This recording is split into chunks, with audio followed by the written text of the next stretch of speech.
In the previous spoiler, it was mentioned that Luo Feng spent nearly 2 years successfully gathering 2 complete sets of black armor fragments. However, the rarer and more advanced silver fragments remained elusive where he had collected only a dozen or so, far from assembling a complete suit of armor. Although the silver fragments possessed superior power, Luo Feng chose not to continue purchasing the treasure hunting service in the Starfield scrapyard. The first purchase could still be considered a novelty, holding some entertainment value. However, long-term investment in such endeavors would inevitably draw attention and possibly arouse suspicion. If someone with ulterior motives analyzed surveillance data, it wouldn't be difficult to discover that Luo Feng was deliberately collecting armor fragments. It's crucial to remember that the secret manual, 9 Calamities Secret Tome, which enhances life gene levels, can only be cultivated by a single individual, thus its existence must remain a secret. Moreover, given Luo Feng's current status and position, treasure hunting was essentially just a pastime. While indulging in it briefly was acceptable, prolonged engagement would only waste valuable time and severely impact his cultivation progress. As Luo Feng's bodyguard and also his martial nephew, Dylan naturally wouldn't sit idly by and do nothing. If King Jinyan were to find out, Luo Feng would have an even harder time explaining himself. Additionally, with Luo Feng's current strength, even if he gathered enough silver fragments, he wouldn't be able to fully utilize them. Their effectiveness would actually be lower than that of the black armor. Instead of wasting time searching for equipment that he couldn't yet control, it was far wiser to focus on cultivation and enhance his own strength. After all, the path of cultivation is long. Once he reached the appropriate level of power in the future, he could always resume collecting silver armor fragments. Thus, after obtaining 2 complete sets of black armor, Luo Feng decided to leave the Starfield scrapyard. In fact, compared to the soldier-grade black armor, the general-grade silver armor was vastly more formidable. Once activated, it could unleash a power equivalent to 10,000 pinnacle world master level human, which is 10 times that of the black armor. This level of strength had already reached the pinnacle of Marquis Immortal, even bordering on the King Immortal level.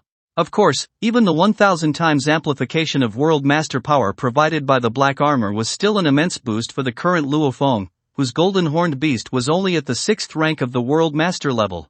In fact, without the armor, even with various amplification techniques, the golden horned beast could, at best, only unleash about 300 times world master power. However, once the beast reached the peak of the world master level, the black armor's enhancement would become negligible. By then, with the 9 Calamities Secret Tome, the power of the Blood River energy, and various amplification techniques, the golden horned beast would naturally be able to exert around 5,000 times world master power. At that stage, Luo Feng would have no choice but to seek out the silver fragments to prepare for even more intense battles ahead. Now, back to the main storyline. Previously, Luo Feng had spent a massive amount of points purchasing the Cultivation Manual Time-Space Scribbles, a recommendation from King Jinyan, as well as a soul technique for controlling the Zerg Queen. However, his remaining points were now insufficient to afford the next set of cultivation manuals he needed. Fortunately, every domain master-level member of the Virtual Universe Company is assigned specific tasks to earn points. And Luo Feng was about to undertake the highest-level domain master task. This mission was not only a test of his individual combat strength but also a severe trial of his willpower and mindset.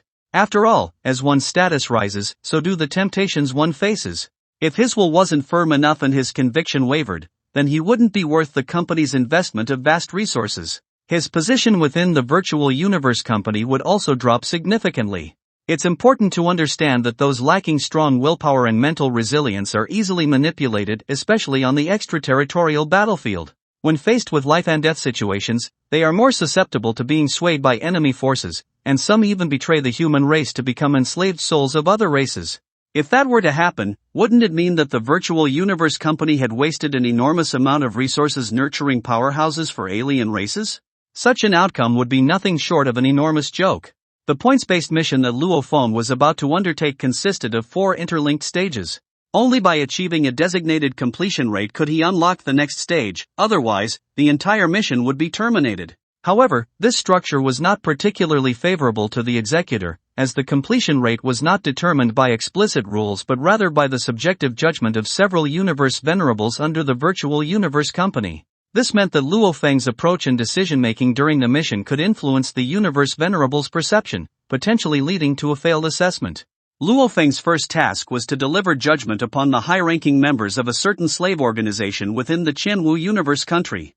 Since these individuals were engaged in illegal slave trading, Luo Feng had the authority to sentence them to death or impose varying degrees of imprisonment. Luo Feng had always harbored a deep hatred for slavery, and upon acquiring intelligence on these slave traders, including evidence of their crimes which particularly their cruel and inhumane treatment of slaves for profit where his killing intent surged. Based on the intelligence, Luo Feng spent approximately 5 months traveling to one of the strongholds of the slave organization's high-ranking members, Kratch's station planet. Upon arrival, he personally witnessed the atrocities committed by Kratch's subordinates. The most infuriating sight was that merely because a tribal chief had hidden the birth of a planetary-level warrior, he was brutally murdered. Gazing at the countless enslaved natives on the planet, Luo Feng felt deep compassion. Without hesitation, he captured all the involved criminals and used soul-searching techniques. From their memories, he uncovered appalling crimes so heinous they defied description. Without a second thought, Luo Feng sentenced them all to death and personally carried out the executions. Luo Feng's overwhelming power left the surviving planetary-level native in awe, prompting him to beg to follow Luo Feng. However, with his growing cultivation, Luo Feng had long realized that he could not personally protect every victim. His resources and energy were limited, and if he accepted followers without the capacity to manage them properly, it would be an irresponsible act. Moreover, once the Virtual Universe Company took over the planet, with its immense power and wealth, it would no longer allow the slave trade to continue. The planet would be stabilized, the natives would regain their freedom, and life would return to normal. Those who had managed to break through to the planetary level under extreme oppression possessed extraordinary potential. The Virtual Universe Company would assess their strength and talent, providing them with suitable training and resources, which is far more beneficial than merely following Luo Feng. Thus, Luo Feng declined to accept the planetary-level native as a follower and instructed him to wait for the Virtual Universe Company's personnel to arrive. As for Luo Feng himself, he wasted no time and headed directly toward Kratch's location, determined to purge this den of evil completely. Upon detecting Luo Feng and Dylan's arrival, Kratch, who was only at the domain master level, immediately ordered his 5,000 guards and subordinates to scatter in different directions, attempting to blend in and increase his chances of escape. However, Luo Feng unleashed his sword world, forming a barrier that completely sealed off their routes. He then conducted soul searches on nearly 50 star-level warriors on site to extract crucial information, ensuring a fair judgment. After confirming their crimes, Luo Feng released the 5 innocent individuals from the sword world, while all remaining offenders, including Kratch, were sentenced to death. Upon hearing their fate, the criminals desperately attempted to flee, but no matter how they struggled, they could not escape Luo Feng's sword world. What surprised Dylan was that Luo Feng did not simply use the sword energy of his sword world to eliminate the criminals instantly. Instead, he used his claw techniques to tear them apart one by one. Against these primarily planetary-level criminals, Luo Feng, wielding peak domain master strength, could have ended their lives in mere milliseconds. If not for Dylan having long been accustomed to the massacre scenes carried out by his own teacher, King Bloodthirsty, he might have found Luo Feng's method of slaughter unsettling. After all, even among immortals, unless one had a naturally bloodthirsty nature or a twisted soul, prolonged exposure to massacres and bloodshed would cause unease. Yet Luo Feng remained eerily calm, as if the act of killing was nothing more than a routine procedure. In fact, Luo Feng's ability to maintain composure amidst relentless slaughter stemmed from his past experience of soul possession over the golden horned beast. The golden horned beast was inherently bloodthirsty and battle-hungry. If not for Luo Feng's extraordinarily strong will, he would have long been consumed by this primal instinct, losing himself in the endless cycle of slaughter and becoming a mere killing machine. This was precisely why, in addition to the Heavenly Bridge, which tested one's comprehension of the original laws, the Virtual Universe Company had also established the Mirage Sea to temper its members' willpower, demonstrating the critical importance of mental fortitude in cultivation. After sentencing the criminals on this planet and waiting for the Virtual Universe Company's personnel to take over, Luo Feng continued along the optimal route designated by the company, traveling from one planet to another, systematically eliminating the remaining members of the slave organization. Everywhere he passed became a slaughterhouse. Aside from a handful of individuals deemed innocent, nearly all criminals faced execution, resulting in a bloodbath of unprecedented scale. One particular planet had been turned into a veritable hell by the slave organization's higher-ups. The enslaved people were subjected to unspeakable torture, reduced to mere playthings for the powerful elite, suffering inhumanely. Although these aristocrats were not on Luo Feng's designated judgment list, the horrors he witnessed ignited his killing intent beyond control. In the end, he purged them along with the slave organization's criminals, bringing the total number of evildoers slain by his blade to over 1 million. Fortunately, the madness of slaughter did not erode his will. He was still able to calmly judge every perpetrator and ensure that the killings did not extend to the innocent. Even after executing over 1 million criminals, Luo Feng could still leisurely savor a glass of red wine, leaving Dylan at a loss for words. However, in Luo Feng's view, those he killed were all guilty beyond redemption, deserving their demise. The only thing he needed to uphold was his own heart.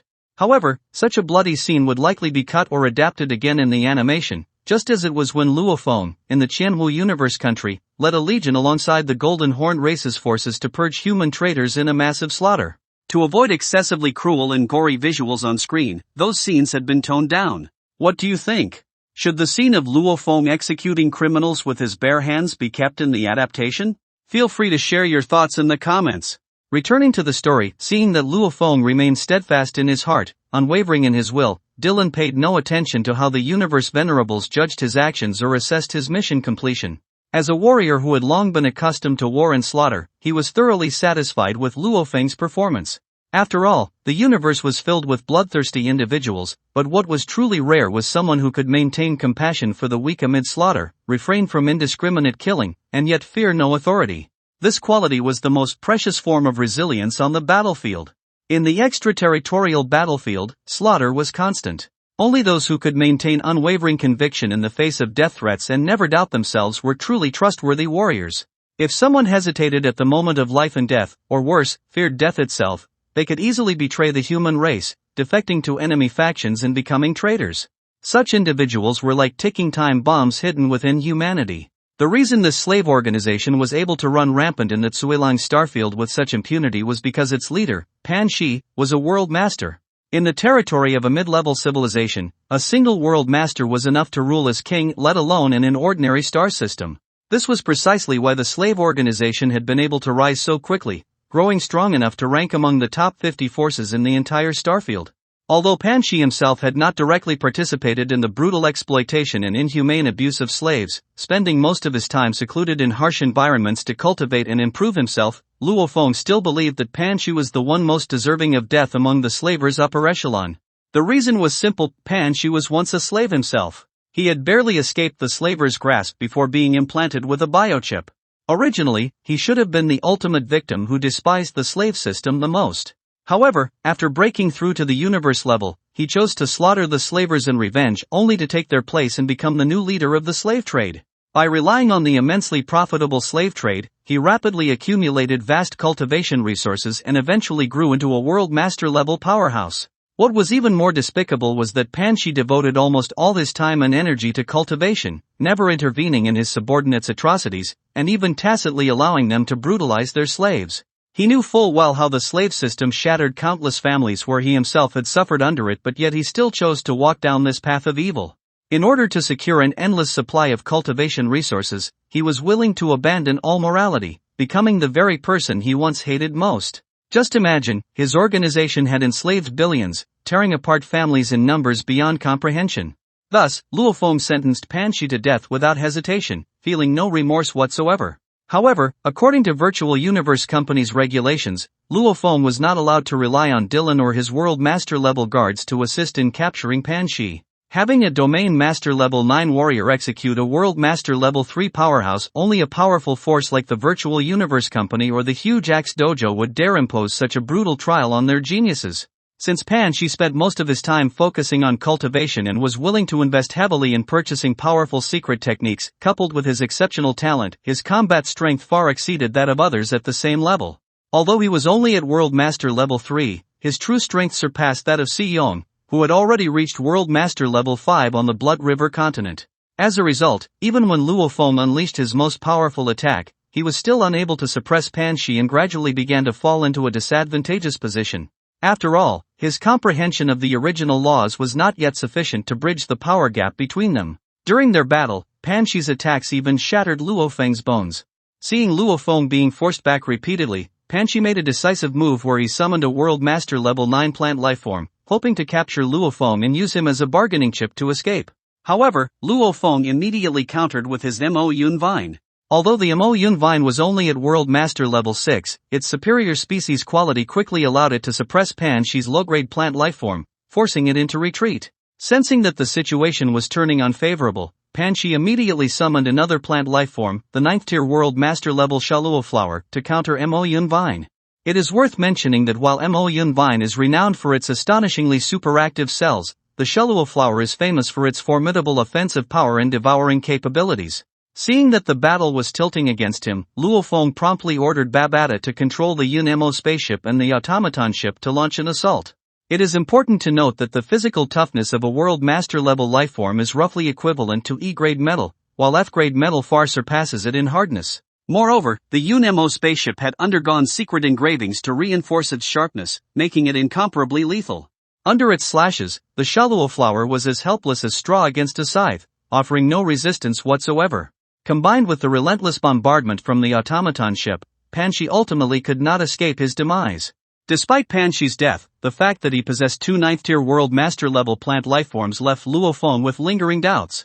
It was well known that the evolutionary potential of plant lifeforms largely depended on their species. For instance, the low-grade plant lifeform that Pan Shi had cultivated, even if nurtured with vast resources and under extremely fortunate circumstances, could at most evolve to the Domain Master level. The mere fact that Pan Shi had managed to push it to the World Master level was nothing short of a miracle. What was even more perplexing was that no matter how lucrative the slave trade was, even if Pan Shi had sold all his slaves, it would have been utterly impossible for him to amass the necessary resources to support the growth of two plant lifeforms to such a high level. So, what secret was Pan Shi hiding? Would Luo Feng be able to uncover the mystery? Stay tuned for the next spoiler, where I will reveal the truth to you. Well, that's all for this video. Thanks for watching this video. Wish you a wonderful day.